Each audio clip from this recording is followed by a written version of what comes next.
All right, greetings from the Dark Continent. Conscious Caracal here, or Adam Spansale, here to shine a light on the goings-on down south here in South Africa. And joining me today is someone who's been doing a lot of shining of a light, a bright spotlight on what's going on in South Africa, Rob Hersov. People have been seeing you not just domestically on the airwaves, radio, television, but also internationally, especially on the internet. And I want to talk to you today about particularly not just your experience in 2025, which is 3 or 4 years in one, it seems. That's been my experience, but also a little bit more big picture. How did we get here? But welcome on the show, Rob. I'm looking forward to the conversation. I'm very curious to hear some of your thoughts. Môre Ernst, baie dankie. Fantastic. But let's start off with what happened this morning. This morning you went for a little bit of a surprise visit to the Voortrekker monument. Just give me some of your thoughts and impressions there. Yeah, thanks, Ernst. I'm in Johannesburg here in Pretoria to be here with you in AfriForum. But I also came up for my father's 99th birthday lunch on Sunday at the Inanda Club. And I had a wonderful breakfast with my parents this morning. They were in bed. I had my muesli. And then I decided to leave early and visit the Voortrekker monument. And I haven't actually been to the Voortrekker monument for must be 30, 40 years.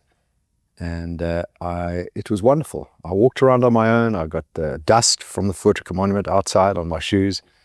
And it was a wonderful, spiritual, beautiful hour that I spent there walking around. There were not that many people. There were maybe 30, 40, mostly Chinese tourists who were very friendly and greeted me. And the staff were lovely and they greeted me. And the lady asked if I was red, if I'd been saved. And I said, yes. I have an open heart to God. I'm a Judeo-Christian. And it was a beautiful moment. And I videoed it and sent it to my wife, who is a New Zealander. And I've been taking her to a lot of monuments that normally people wouldn't go to if they lived in South Africa. And she and I went to the Tal Monument 2 years ago, which is not only a beautiful spiritual monument, but it's architecturally something extraordinary, and I'd recommend people go and see it. As far as I'm aware, it's the only monument in the world built for to celebrate a language. Really? Yeah, I've not been able to find another. And Afrikaans is the newest language in the world, isn't it? It's the youngest one of the youngest languages, yes, and it's one of only 3 languages in the past 100 years that were developed from the most basic level to the highest possible level. Now you can do your PhD in the language. You can study any subject you want in that language, and it's all through the sacrifices of people in the past who said, well, their philosophy was, if we want to uplift the speakers of Afrikaans, we need to develop the language, and if you uplift the language, you'll uplift its speakers as well. Yeah, language is culture.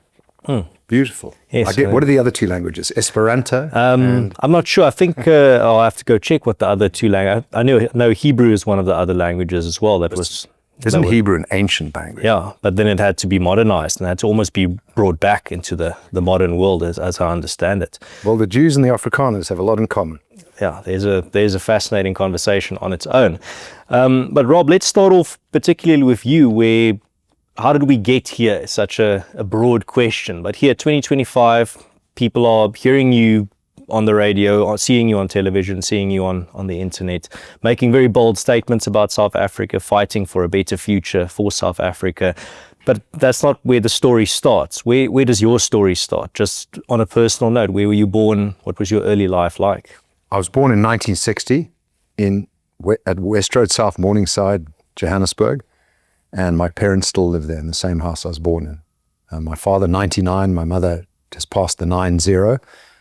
And it's extraordinary being 64 years old and having parents alive and well, and having a incredible lunch yesterday and a conversation at breakfast this morning. And I was born into great privilege. So my grandfather founded Anglo-Val, which for the older members of your audience, they'll know it was a huge mining industrial company. And he and his buddy Slip Menel founded it. So 2 families, 3 generations. And I spent most of my business career out of the country. So I went to Bridge, Michael House, UCT, and then 2 years in the army, not far from here actually, Voortrekker, and where I was an infantry officer. And then I left the country in 1985 to find fame and fortune, or more fortune and fame. And I returned in 2017 because I missed this country very much. And I said to my wife, Katie, who's a New Zealander, I'd like to go back and spend just some time while my parents are up and running, while people still remember the Hersov name. And she said, okay, let's go back then, but we've got to live in Cape Town, which was fine with me. And we were only coming back for a few years because under Zuma, I felt the country was finished, absolutely finished, was going into the abyss and gone. And then Cyril got elected in 2017. She said, what does that mean? I said, well, it means we're probably going to stay a bit longer. But he's just kicking the can down the road. The ANC is destroying this country, and it's just the trajectory of the destruction. But I'm not leaving, and she doesn't want to. She says, I love this country. It's worth fighting for. And that got me into, I need to stand up and speak truth to power. And it happened accidentally at a BizNews conference where I went really hard. I basically started off by saying that, this country is fixable, but not under the ANC. And then I said, and if anyone is still voting for the ANC, they are morons. And from then, I really went hard. You think that was a tough start. And that BizNews speech went absolutely viral. And it was horrific. The next few weeks, I got hit. People were shouting at me and, screaming and everything. And I remember Frans Cronje called me about 2 days after the speech and said, Rob, you're probably going through hell right now, something you've never, ever been through. He said, but sit tight, stick with it, you'll come through. And one more thing, he said, they'll reach out to you. The ANC will reach out to you. I said, that's ridiculous. Why would they do that? The next day, my phone rings and Fikile Mbalula on the phone. And I'd said, look at Fikile Mbalula, what a moron. How could he even get any job outside of politics? No one will hire him. He calls me and says, I believe you have a grievance, we should meet. But it's the Soviet playbook. Try and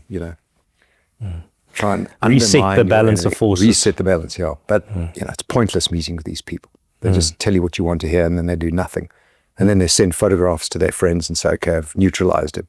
That's why I will not meet Cyril Ramaphosa until he does something useful, honest, and decent for this country. I will not be seen with him. I will not shake his hand, and I will not call him Mr. President. At best, I'll call him Cyril, and he's lucky that I call him just that. But Rob, let's pause there for a moment. In the lead up to that speech, I can see you made waves by almost coming out of, you weren't a traditional ANC critic for many decades, known as someone that's outspoken against the ANC. It almost caught some people off guard.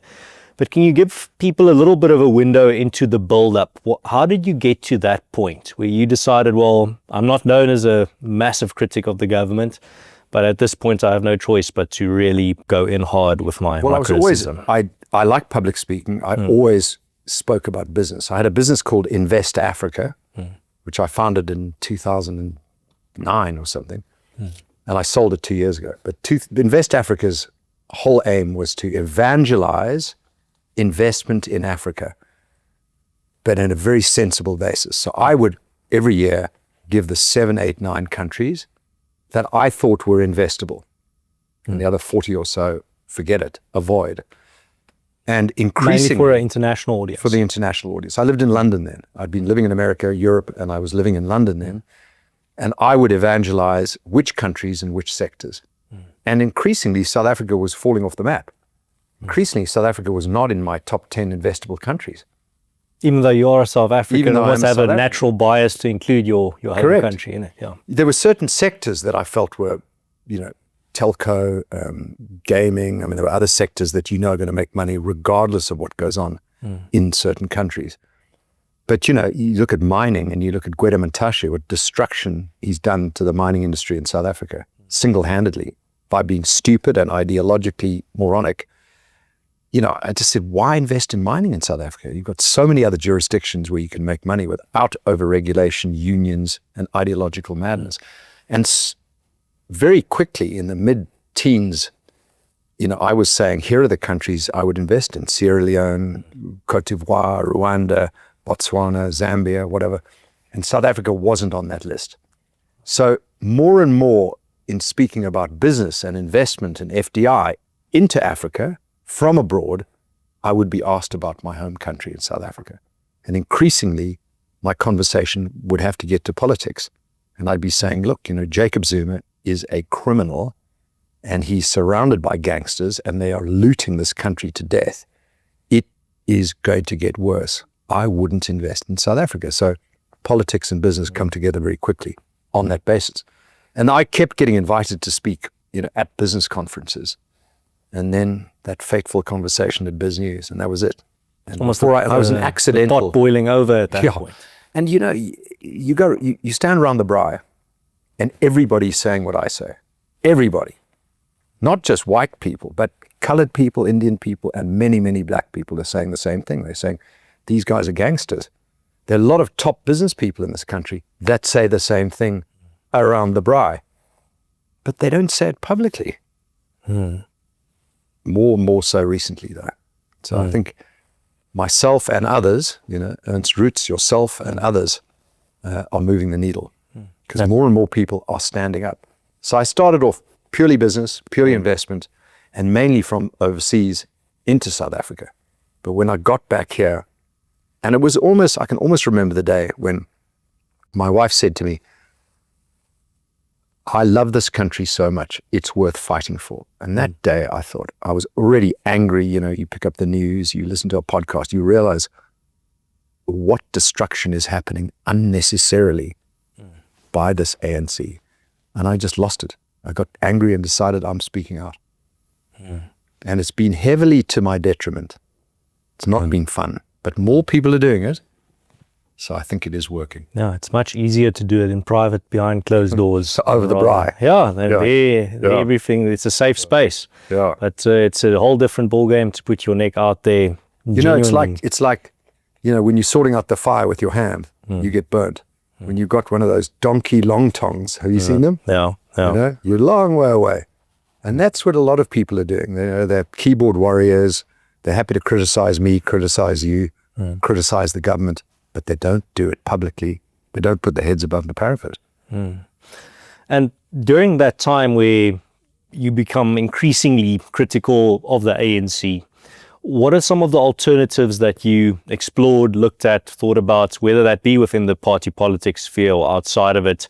Some of them maybe you realized after looking a bit deeper isn't the answer. Some of them you did realize has potential. Give some of ideas, because at the end of the day, it's one thing to be able to point out the problem, to show that, well, the train is derailed or the body has cancer. But then you have to decide, well, what's the next? How do you solve the problem? And that's very difficult. A lot of people are almost scared to put their neck. Well, firstly, as you correctly pointed out, people are scared to point out the problem. Well, then you need even more bravery to say, well, here's the alternative. So exactly right. So I look at it in a very simple way, but pointing out the problem. We all know the problems. Why do we need a national dialogue to spend R1 billion? It's an embarrassment. And I'm increasingly saying, Bobby Gotzel, Robbie Brosen, Siya Kolisi, Rolf Meyer, and I can carry on. There's some prominent people on that national dialogue, and it's a disgrace that they've lent their names to it. It's a disgrace. We know the problems. We know the solutions. But let me just give you my framework for looking at South Africa. I do it this way. Money, media, civil society, politics. Okay? I mean, broader than deep, but if you want to simplify how to fix South Africa, look at those four. Let's go the other way now. Let's start with politics. We know what has to happen politically.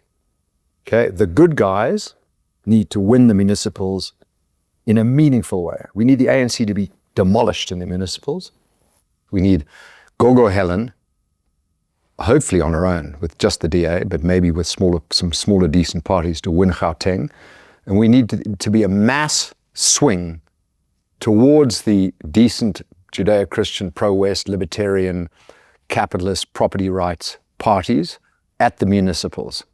So that by 2029, having had the ANC elections, and Cyril's a dead man walking. He's done. He's finished. He's toast. Even the ANC know it. He's gone. He's just a sock puppet right now.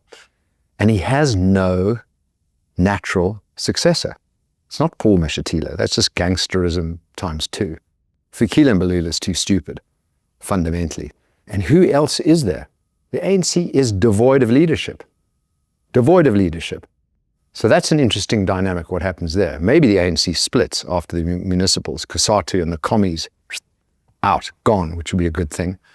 And maybe the remnants of the ANC, the remnants are the Judeo-Christian, capitalist, pro-West types. And I think who knows what percentage of the ANC is that. And then to 2029, maybe that's our salvation, politically. Okay, that's the political side of it. Civil society. Okay, we're going backwards. I normally say it the other way around. Wow. Civil society. Remember, there are four of them. There's money, media, civil society, and politics. On civil society, what you guys are doing, what Solidariteit's doing, what VoetsekANC is doing,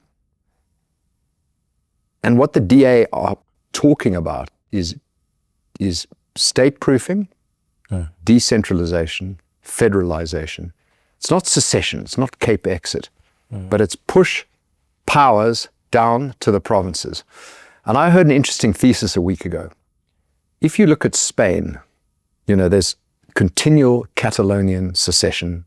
The Catalonians, which is Barcelona, they have their own language, they have their own culture. They don't want to be part of Spain. But they won't be able to secede, like I don't think the Cape will be able to secede.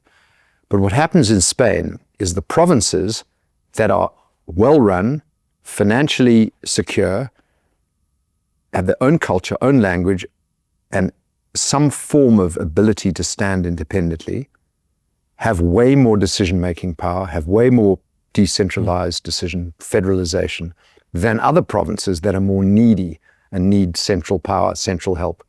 And I think South Africa, instead of having a broad-based federalization and decentralization, the provinces, the municipalities, the towns, the villages, the streets that can stand on their own 2 feet need to take as much power as possible down to that level away from Pretoria.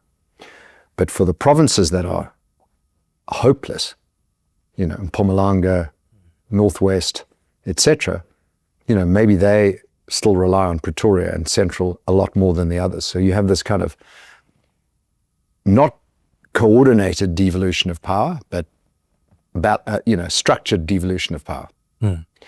And civil society, there's so many NPOs, NGOs, foundations running around, demanding money.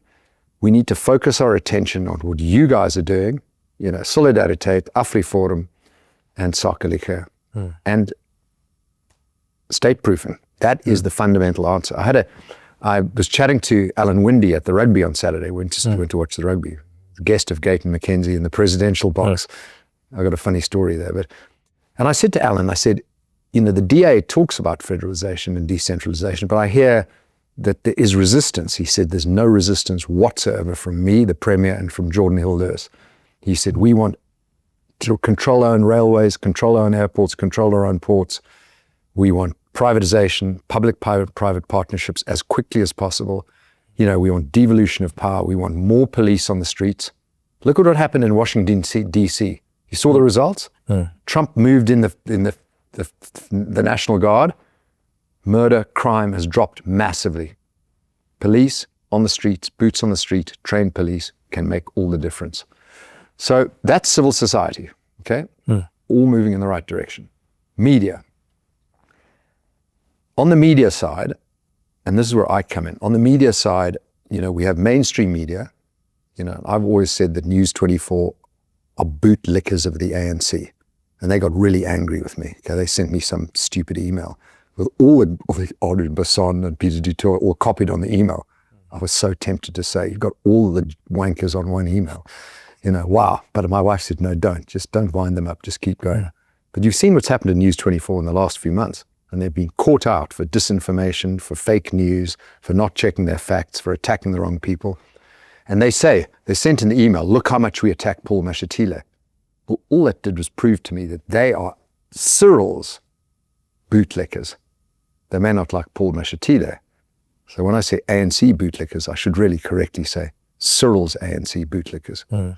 So mainstream media has been no help whatsoever in communicating the problem, communicating a solution.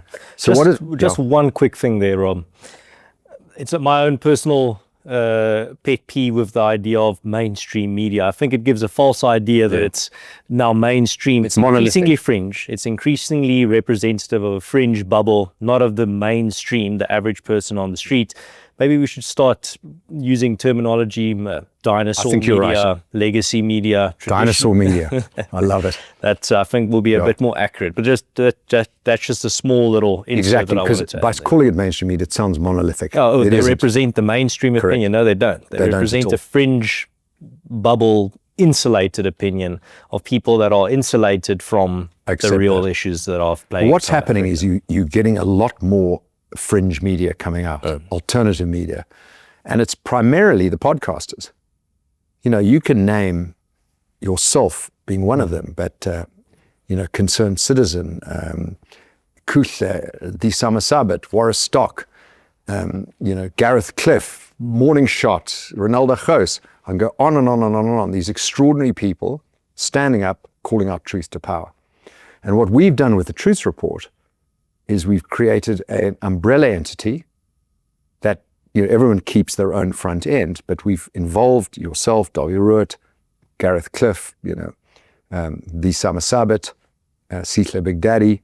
They produce their own stuff and they produce stuff for Truth Report. And we're trying to amplify these voices because I think this is going to make a difference. And this is where I come in. So when I got hurled accidentally into being a political activist. I like to call myself a capitalist activist, but let's just say a political commentator, okay? And once I'd survived all the barbs of, he's a racist and all this stuff, which, they throw at you.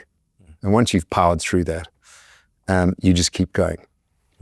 And then I decided that I had to have a bit of a strategy because my wife said, you're just repeating yourself. You're saying the same thing all the time. And I said, I know, I am, but there are so many different audiences out there that haven't heard this, that if you repeat, the message gets through. And until this message becomes common knowledge, mainstream, I'm going to keep repeating these basic truths. And that's my philosophy. That's keep saying it. And then I realized, we are all in echo chambers, okay? So I made a conscious effort to get myself onto the main black podcasters. And no one else, no other white guy's done that, particularly not a businessman. I mean, the silence of the lambs from business people is terrifying. They say nothing. We'll get to that in a second. But on the media side, I was interviewed by Mac G 2 years ago. I'm going on a show again this week. And that's gone to almost 1 million views. Penwell, a couple of times. He turned a bit wobbly though. DJ Spoo and Sizwe Mpofu Walsh. And if you look at the numbers that all the white-collared and Indian and moderate centrist Judeo-Christian black podcasters get versus what these big podcasters get, it's a multiple. And on Mac G, my interview 2 years ago has gone to almost 1 million views. And the comments, I normally avoid the comments because it just upsets me. Because, what happens with comments, it's like making a speech to 100 people. Everyone's 99 people are clapping, and then the one guy in the middle is going like this, like, rrr, and that's all you remember when you go home. So you read the comments, you get upset because you only pick on the negative. And if you read the comments on the Mac G and the Sizwe Mpofu Walsh, and the audience is mainly black people, they are overwhelmingly positive, saying, this is really interesting to have a white businessman speak about these things. And I'm reaching the salaried people in South Africa and making an impact. There's no question making an impact. So I made a conscious effort to get on those podcasters. I think it's made a difference. And I'm really encouraging other people, white, colored, Indian people to get onto those podcasters and speak the truth. We need a Christo Visa on there. We need a Adrian Gore on there. We need a, you know what I mean? We need those sort of people. Right. But they tend not to. And then I decided the international audience is next.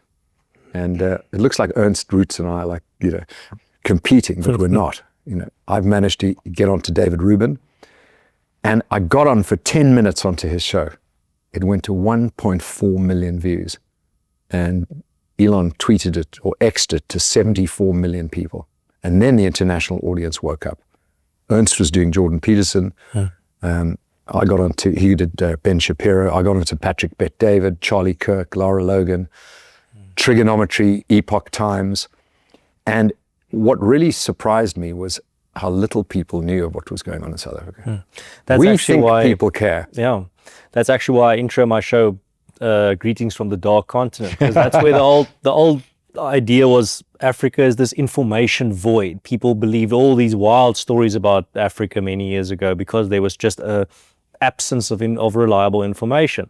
But I think we'd be quite arrogant in 2025 to believe that information void or disconnect is gone. I think it still exists to a very large extent. People on the outside genuinely don't know what's happening on the African continent, and you should not expect them to know if you actually look at the just vast amount of misinformation, bad information going out there from regime-aligned sources, people that have an agenda to push. 100%. I'm not surprised, and I'm not surprised that people on the outside looking in are quite confused sometimes by just the torrent of bad quality information coming and lies coming out of South Africa, particularly from our politicians. You know, the ANC's been lying. They've been getting away with the Rainbow Nation, you know, Liberation Army, moral superiority. And the fact the West kind of said, okay, we've solved South Africa, let's move to the next issue. And for 30 years, they've been I won't say getting away with murder, but it's from a farm attack side of view. That is true. They've been getting away with saying what they want and no one pushing back. And that has changed. And it's changed mainly because of Donald J. Trump and America waking up. And, you know, getting onto the big American podcasters was a revelation. They had no idea. You know, they had no idea. Now they're interested. David Rubin wants to come here. Patrick Bet-David does. Tucker's planning to come. Because suddenly someone was shining a light into the darkness. And it's thank you, Donald J. Trump and MAGA. Thank you, Gary Player, who's the most important South African from a Donald Trump perspective. He's been a national treasure for us in getting the message out. Things are not right in South Africa. Yeah. Elon Musk also in 2025 making massive waves regarding South Africa, calling out Cyril explicitly and directly saying, why does your country have race-based ownership laws? Correct. And that amazing scene in the White House. I mean, what a farce. Yeah. That Cyril and it's embarrassed to have his crew that he took there, how embarrassing they were there, standing there defending Cyril. What were they doing there? You know, only the golfers told the truth. Yeah, videos of South African politicians playing in the White House that are chanting about murdering farmers and minorities, and the South African delegation are sitting there smirking and laughing. Yeah, and Cyril moving on his chair like a little schoolgirl, not knowing what to say. No, it was an absolute disaster. What a disaster. And some people said, oh, it was a great success. How embarrassing. Everyone in that room should be embarrassed.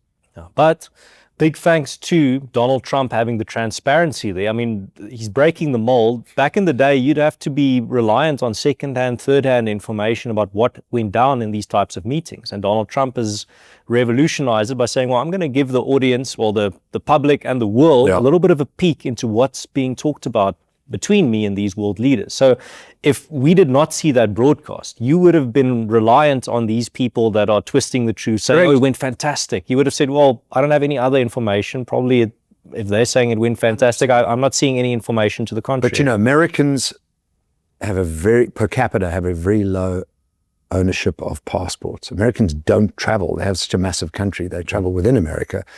A small percentage of Americans actually travel internationally. You'd be surprised how few have passports. And therefore, when they look at Africa, 55 countries, or 54, depending on Western Sahara, 55 countries in Africa. How the hell are you going to understand Burkina Faso, Burundi, you know, Central African Republic, let alone South Africa? You know, they've got a vague understanding. Mandela, the Springboks, gold, and our diaspora that kind of mix in with the circles. But which comes back to that dark continent image. It's still an information And South Africa's void. economy is the size of Louisiana. Yeah. So if you're a big shot in South Africa, you're a big shot in Louisiana. No, I'm not surprised Americans don't understand and haven't cared, but they're waking up. They all know things are not right in South Africa. Very bad things are happening in South Africa, to quote the president of the United States. And that's the media side. So we're making, you know, you guys are doing a huge amount of work on the civil society side. On the media side, good things are happening. And the more South African podcasters that get onto, you know, reach black audiences in South Africa primarily, because they're the voters, and reach the international community with the truth, the better. And that is happening. It's a big swing lately. And let's get to money. Because remember I said money media, civil society, politics. Corporate South Africa, yeah. Well, corporate's one of them. To fund the media, the good media, and AfriForum, civil society, and politics. For the good guys to do well, and you need money. And South Africans are struggling with post-traumatic stress disorder every single day in the newspapers. If you bother to read them, it says something terrible, some crime, some disaster, something going wrong, another element of corruption. I mean, it's mayhem. And South Africans are just dizzy. And I remember when load shedding was at its worst, my wife said, "What's wrong with you South Africans? You know, in any other country, we'd be out on the streets protesting." And I said, everyone's just in, it's PTSD. It's just delirious. I mean, every day there's something horrific. What are you going to do? Be on the streets every day? And so we state-proof ourselves, we get into our bubbles, and we survive around the braai. That's what's happening. And these gangsters of the ANC just carry on looting, breaking and stealing. So the money side, where is that going to come from to fund the change? Well, corporates are sitting on 1.6 trillion rand of cash. South African corporates, they're not investing it because they're not confident in this country. They're not confident where it's going. But there's a wall of money there. There's a wall of money overseas wanting to come into South Africa if they see the right things happening. And America has offered, as Frans Cronje will tell you, an enormous investment deal to South Africa. Cyril's not even calling them back. He'd rather take his money from Iran. They'd rather pocket the money from Iran and the bad guys than try and help South Africa by bringing in a huge amount of money from America. 600 companies in America. And all Donald Trump has asked for is repeal EWC, remove BEE, and remove that ICJ case, which is clearly funded by Iran. And prioritize farm murders. And prioritize farm murder as a kill the priority bear, yeah. crime. Exactly right. Those are the 3-4 things that he wants. Shouldn't be hard to do. And the ANC prefer to steal. Oh, sorry, the 100 families of the ANC, the BEE crowd, prefer to steal. They don't care about South Africa and never have. The ANC did care about South Africa 20 years ago. It doesn't care about South Africa now. It's just there to steal as much as can for as long as they can. And they've got 3 more years. So that is how I see South Africa in those boxes. Where's the money going to come from to fund the change? It's there, but we just have to show progress. And how do we show progress? We explain what the problem is in media. We explain the solution. Civil society implements it.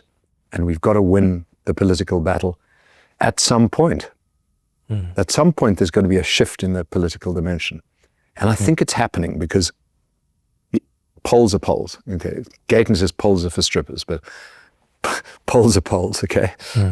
And ANC's down to 20% right now. And they're going to lose Joburg. They're going to lose Gauteng. Whether the DA can get to 51% on their own, who knows? It's up to Gogo Helen to do it. That's the big swing. If that happens, it'll happen on one basis only. Service delivery. The average person who still looks at the ANC like a football team, you have a football team, you follow it. I don't follow football, but football teams, you follow them through thick and thin. You're a Kaizer Chiefs fan, whether they win or lose. They've got to try and understand that doesn't apply to politics. It's not a football team. The ANC is a liberation organization that's turned into a kleptocratic mafia organization. And they've got to stop voting for the ANC. We need to make that shift. The difficult question then comes in, but I'm sure you'll be able to handle it, Rob, and that's what this time around is the factor that potentially wakes people up. Service delivery.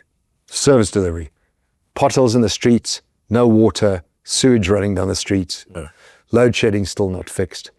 Ports and roads, the average person doesn't understand what we're talking about. The fact that SAA was bankrupted by the ANC doesn't affect the man in the street. They don't fly. The fact that Transnet was stolen to death only means that the lorry and the taxi drivers, the mafia, benefit. So none of that really, but basic service delivery. People are waking up to the fact that, hang on, we had electricity, we don't get it. We had water, we don't get it. Sewage shouldn't be there. That's the basics of that.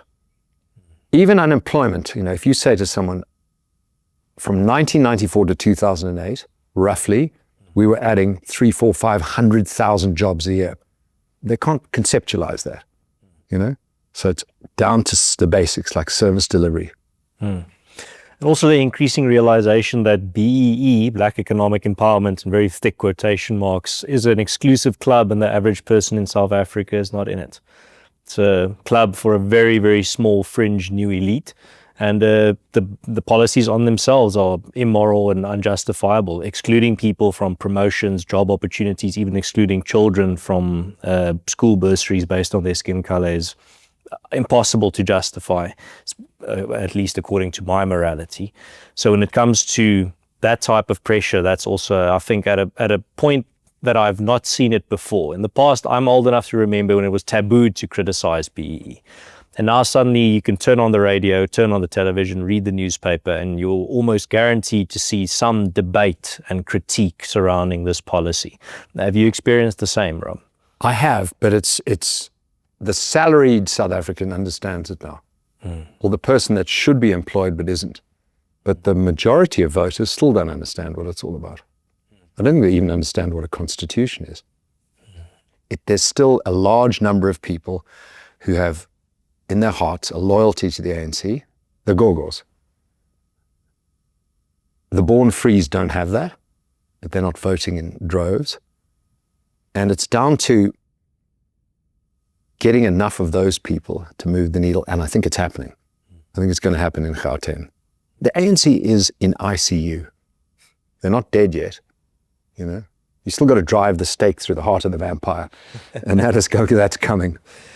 And on the international stage, you've mentioned now that there's finally some form of the needle moving in regards to how people perceive not just the ANC, but the South African government and South Africa as a whole. But it's the negative comments or the negative perception is not about, in my experience at least, about the South African people or the normal South African citizen. The increasing scrutiny and increasing skepticism is towards the politicians and those in power. Correct. The people, the purveyors of hate speech, the people that are dealing with Iran, Russia, China, and North Korea, the people, the 100 families. I mean, we should publish a list. Willem Gumede, Professor Gumedi's analysis that $1 trillion has been stolen from South Africa by 100 families. Let's publish the list. It's pretty obvious who they are. Moss Ngosheng, Gwede Mantashe, Patrice Botsepi. The 100 names, put them out there. Let's list them. So the international needle is moving. And it's not moving to attack South Africa, it's moving to attack the bad But that's how people. it's being spun. It's being spun that this is an attack on South Africa. Well, it isn't. But it's not. It's It isn't. against those that are destroying South Africa. Correct. And, Congressman Ronnie Jackson of Texas has put in his bill, it's gone through committee, it now goes to Congress, to sanction individual members of the ANC and other parties. He's expanding the scope, the names. And if that goes through, and it still may take a little while, those people are in serious trouble. Naledi Pandor, Imtiaz Suleiman, horrible anti-Semite. He should be on the list. Dangor, that's just starting with the Islamists, let alone the Paul Mashatiles. And Cyril Ramaphosa himself needs to be on that list. And it specifically mentions targeted sanctions against those who are engaged in human rights violations and in getting away with corruption. I mean, on my question just to anyone that says, well, these sanctions are going to target the average or hurt the average South African, I ask, well, how does cutting off a corrupt politician from a luxurious life impact the average South African's quality of life? It's the only solution. Putting 30% tariffs on South Africa hurts everyone. Our motor industry, agriculture, etc., finance.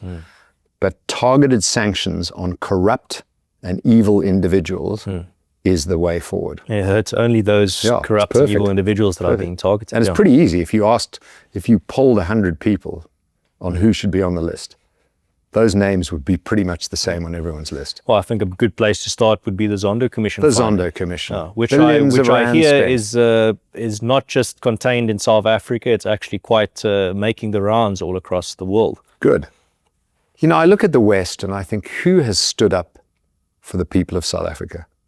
You know, the Europeans are so weak, so soft, so socialist. You know, I've got a friend, an English friend, he's actually South African, but he's in the House of Lords. And I said, why don't you stand up and just say, you don't even have to say it the way I say it. Just read the Zondo Commission and say what's in there. No, we believe in soft diplomacy. I said, soft something else, in my view. Yeah, it's pathetic. I mean, what do these people think they're going to change South Africa through soft diplomacy? The ANC laugh at them. Laugh at them. So Donald Trump, his MAGA team, and a few other select countries will make the difference. Democrats would never do it.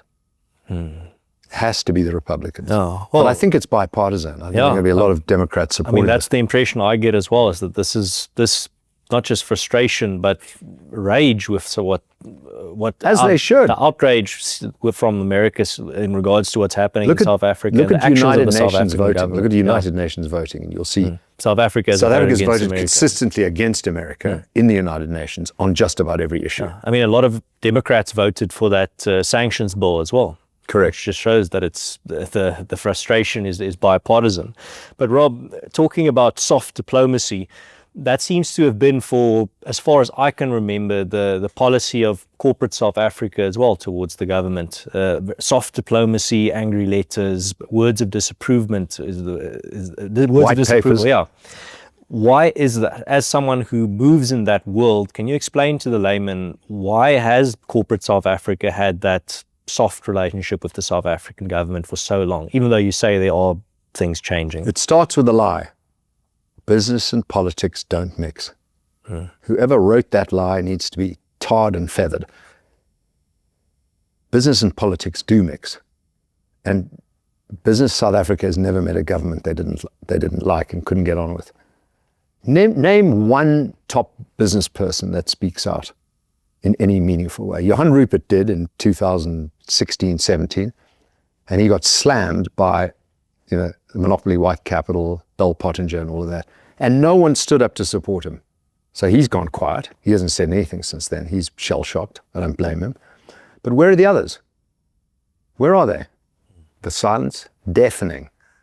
And, it's really pathetic. And I've called a couple of them that are friends of mine, but they said, Rob, we're terrified to talk to you because you might quote us. So I won't quote them. But their names are, no. And they said, Rob, here's the problem. For the ones who have public companies that didn't found the business, they are a chief executive on a salary with options. They've got BEE partners.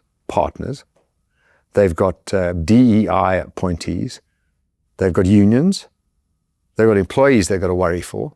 And they've got the PIC generally with a stake. They're captured. So yes, you just they explain are for those that don't know, what is the PIC? Just for the Public Investment Corporation is a government fund, taxpayer money, that invests as a pension fund for the people of South Africa. That's generally what it is. It's also kind of a sovereign wealth fund. So often countries like Norway that have incredible money from oil and gas pour a lot of that money into a sovereign wealth fund that invests on behalf of Norway.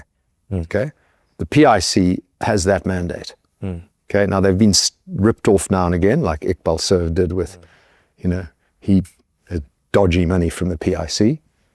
But in general, the PIC has done a relatively good job, and they own big stakes in all the big corporates in South Africa, and usually have an appointee on the board. Well, that's a mechanism of control. It is a mechanism of control. So the PIC is a mecanism of control. BEE is a mechanism of control. DEI is a mechanism of control. Unions are a mechanism of control. Cadre deployment. Cadre deployment or cadre deployment is a mechanism of control. So, the poor public company CEO, black, white, colored Indian, I don't care what color they are, has that. They're surrounded, they're captured, and they're probably having their contracts, they're not allowed to say anything. Okay? So there I am saying, cowards, cowards, cowards. In fact, they can't do very much.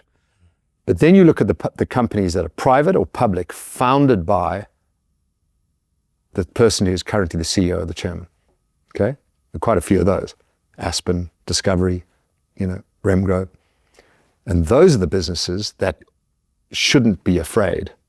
I mean, they still have PIC, they still have the public ones, still have PIC, they still have some nonsense DEI, BE usually, but they should be brave enough to stand up, but they're not. Those are the ones that I say have no spine. Right.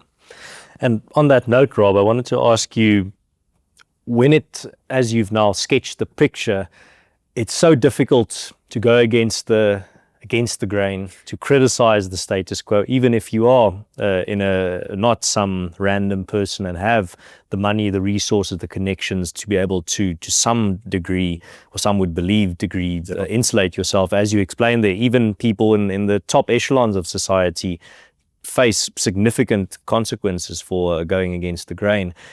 In that context, what is your advice then and lessons for people that want to stand up to preserve their own soul and conscience when it's so difficult to do so? Look in the mirror, and in 10 years' time, remember what you did and what you didn't do. There's a greater power that is judging you, and you will be remembered as much for what you did do, but for as much as what you didn't do.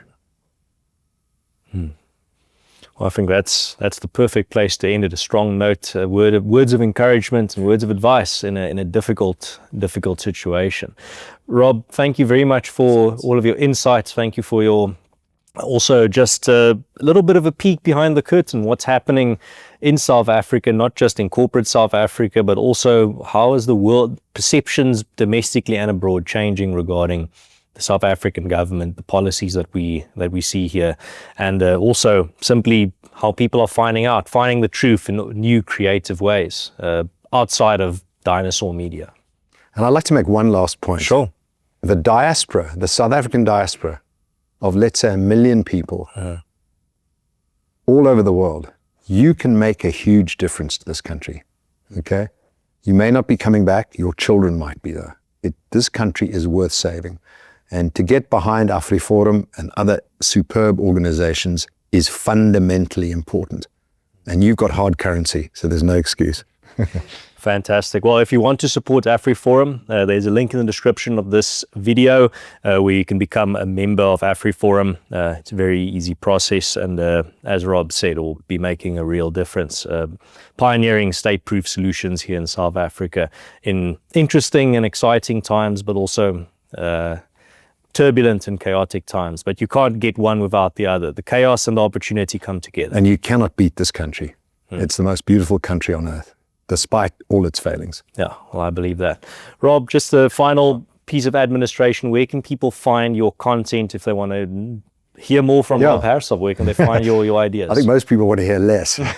For those who want to if you go to truthreport.co.za and just subscribe to us, it's free, and get our numbers up and support us that way. Truth Report. You're also available. They can find you on all the social media, on X, on Facebook, on I don't have YouTube. the ability to post. My wife made that deal, so I got a couple of friends, Nick French and others, who do the posting.